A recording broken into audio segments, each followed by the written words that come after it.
Hi all, it's Rio CloudSync. In today's episode, we're going to be looking at Microsoft 365 Secure Score. Microsoft 365 Secure Score is part of the Microsoft 365 Defender stack. The ways in which we access the portal is through Defender. So if we now navigate to security.microsoft.com, it will take us to the home page. With that, we can select Secure Score. Alternatively, we can access security.microsoft.com/secure score. Prerequisites wise, please make sure you're global admin or security admin. Alternatively, you could be assigned the role-based access control roles within the Defender console itself. Secure Score is a single pane of glass when it comes to security. It provides you a glance, high-level glance at any exposure, provides you recommendations based off those exposures, and the end goal is to improve your score to reduce threat actor compromise. Secure Score helps you as an organization to report on the current state of your organization's security posture. It also improves security posture, providing discoverability, visibility, guidance, and control. It also helps you compare with benchmarks and establish key performance indicators, so KPIs, and also helps you address your concerns when it comes to zero trust. How does it work? So when we look at the dashboard, you can see we've got a score. Currently out of the box for this tenancy, we're at 71%. There are very few users in this tenancy itself, so just enforcement of multi-factor authentication can increase your secure score very likely. It breaks it down by points in terms of the areas which could be exposed or areas in which we can improve. It breaks it down by identity, data, device, and applications, and gives you a score associated to each one of those instances. You're given points on the right hand side for the following actions: by configuring recommended security features, doing security related tasks, and addressing the recommended actions, either via third party application or by alternative mitigation. The top recommendations are at the highest recommendations in terms of score impact are based at the top all the way to the bottom, and we can expand that landscape by pressing view all, which will take you directly to the recommended actions pane, which once again are ranked from 1 to 13, etc. Okay, when we go back to overview, like I said, we can see our overall secure score. This is out of 100%. This is based off Microsoft's baseline security they provide. And of course, this could be improved either by completing the recommended actions and acquiring the correct licenses to be able to complete these actions.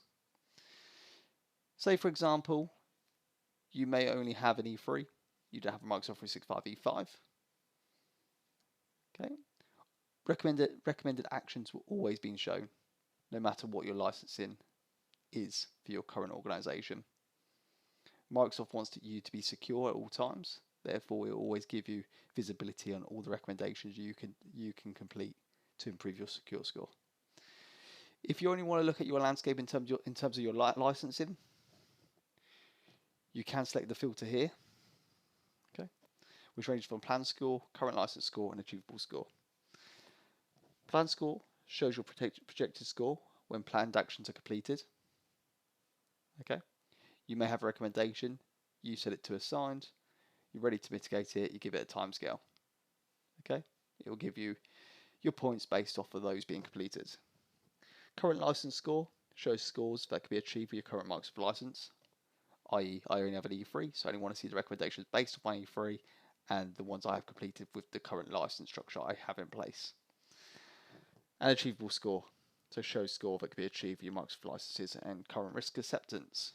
You may be mitigating security recommendations elsewhere, therefore you're not taking on Microsoft guidance from that perspective. We've got actions to review on the right hand side where maybe configuration has regressed. Okay, declined, timeline of points that have regressed because it could be either configuration, users, or device changes.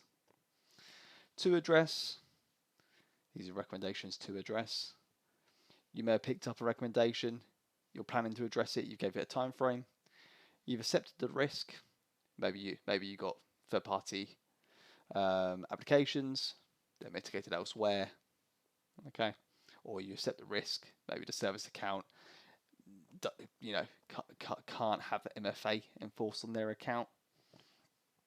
Recently added, recently updated. There from a Microsoft perspective. We can also filter on the right hand side. Okay, if you're only focused on your data, for example, share of responsibility always says you're responsible as an end user or end customer for your data. Then we'll press apply, and it will amend the whole dashboard based off of the filter you've selected.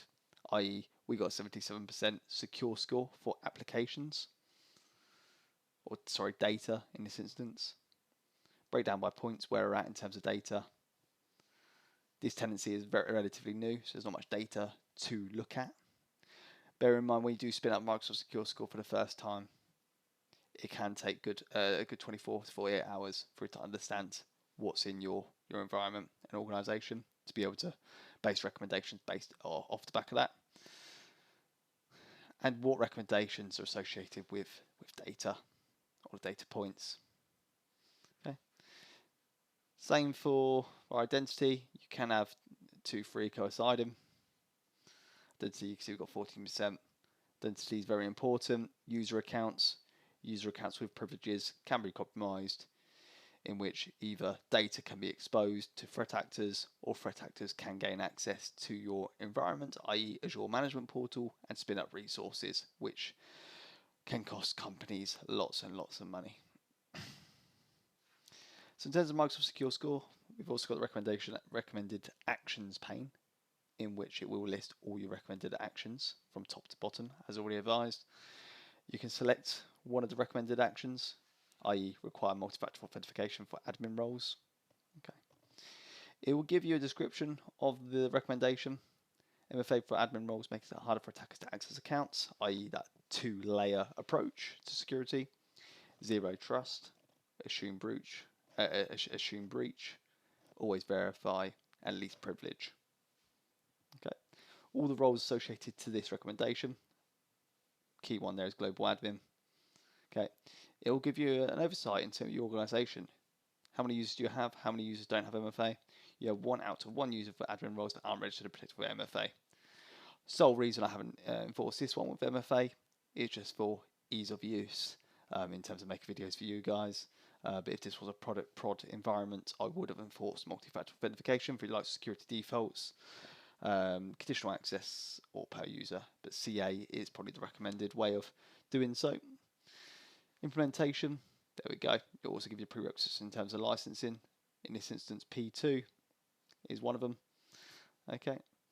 P2 is only necessary for CA if you're using risk-based policies, i.e. identity protection. P1 should suffice. And it will give you the options, or sorry, the instructions on how to enforce ZMFA. And history, if points have regressed or increased during that time. We can edit status and action plan, i.e. to address, planned, what date, risk accepted or mitigated through a third party, maybe using a different identity solution, for example Okta, or using an OAuth token, hardware token.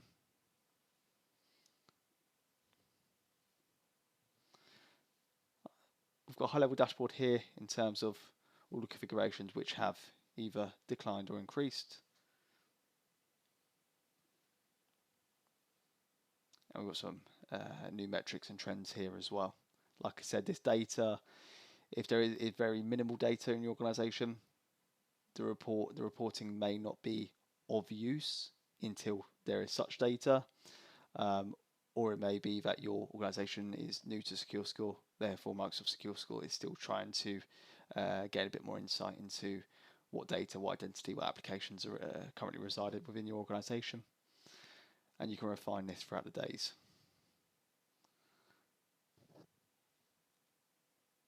Other than that, that's Microsoft Secure Score. If you've got any questions, please feel free to let me know. Write a comment in the comment section. I'll be more than happy to respond. Thank you very much.